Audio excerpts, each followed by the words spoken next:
Okay, so this week we're going to talk about something different.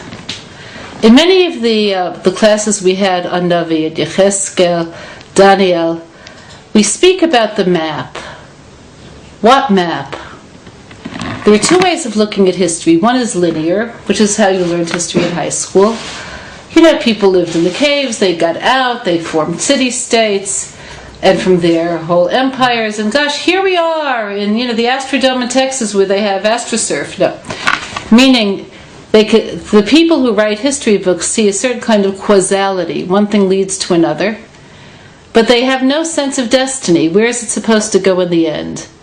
And you might recall from when you studied high school history on that level, that even what they do study is basically the history of warfare.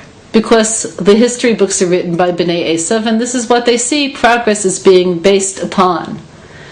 So those of you who studied history in university realize that linear history is not how it's learned by serious scholars.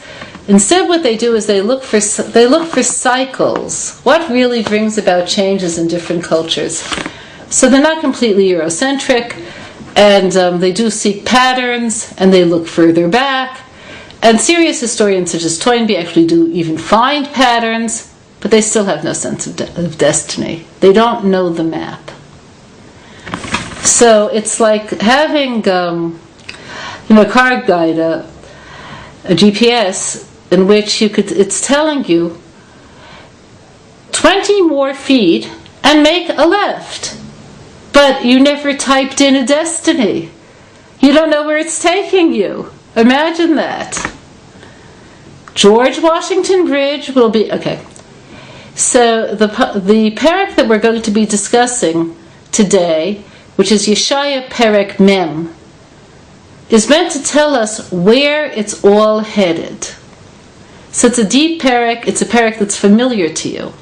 So let's go straight to it. Nachamu, Nachamu Ami, Yamar Lekechem. Be comforted, my people, Hashem says.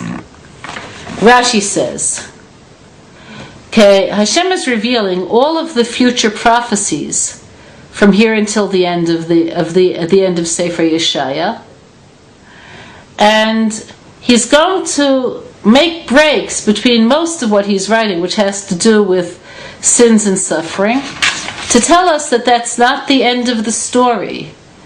That the suffering of exile and the sins that brought it about are part of the road, but definitely not the destiny.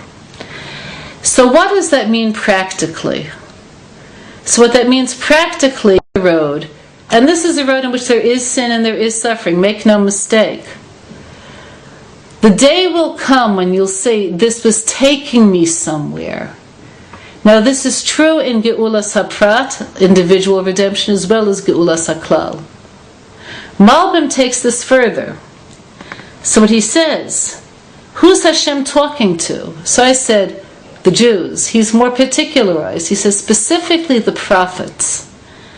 Hashem is saying, you have to comfort my people. Okay, the Geula is going to come. It's going to come either because we have merit, or it's going to come because we received our punishments and have restored our own purity. But it's going to come. And therefore, you have to tell them again that whether we're worthy or whether we're not worthy, the Geula is going to come. So no matter what, there's comfort. So the Nevi'im, who saw the path of sin and suffering much more clearly than we do, they're the ones who also saw that it all leads somewhere and it's purposeful, even more than we see it. So I want to digress already. Okay, the Gemara tells us that whenever Hashem remembers a sin that we've done, we do something wrong, He remembers it. It doesn't disappear just because we forget it. He also remembers the sin of the golden calf. So the Lubliner Rav said, and why do we have to know this? It's not hard enough to contend with our own tragedies, our own mistakes. He says, the same way we could see through the fact that we're alive, that the golden calf was not the end, that Hashem brought us to Tikkun, even of that. And the Tikkun is a continuum. whatever we do will also reach tikkun, and there's always hope. Dabru alev Yerushalayim, vikiru aleha. Speak to Yerushalayim's heart, call out to her. Kimala tzva'a. Okay, that her time has been filled. Kinirtzeh avona. Her sin has been appeased. Ki lakha miyat Hashem kiflayim b'chol chatoteha. She's been stricken by Hashem twice as much for all of her sins. So when you talk about Lev Yerushalayim, what's Lev Yerushalayim? So Lev Yerushalayim is our ability to accept emotionally, not just rationally, that all of the process was worth it. So sometimes it's inconceivable.